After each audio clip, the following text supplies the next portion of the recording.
Kölgeli kaldım o canım Bilen yürgenini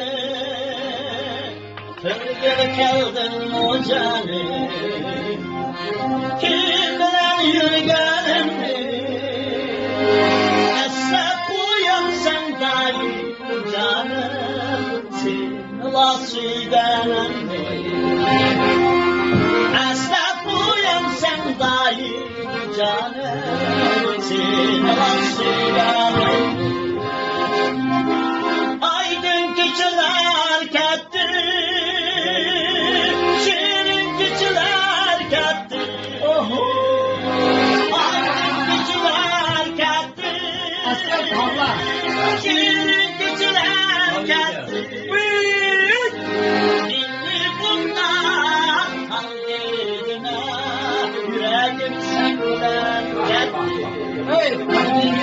Dinli bundan halledine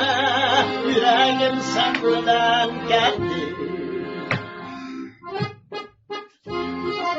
Uy yavrular.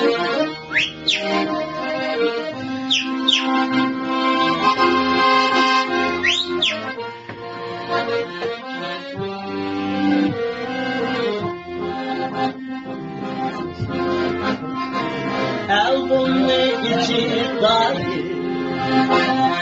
Haram sen suretimde Elbumlu içi dahi Haram sen suretimde Başlarsın oğullarım canım Cansız şoğullarımda Başlarsın oğullarım canım Cansız şoğullarımda Aydın keçiler gitti Şirin keçiler gitti Aydın keçiler gitti Şirin keçiler gitti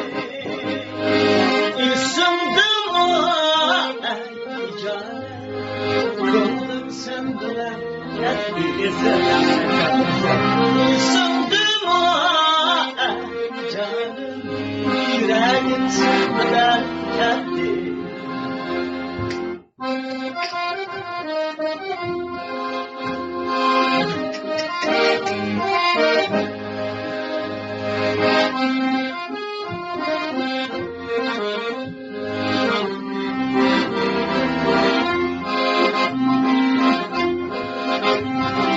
Girdim uçlarınga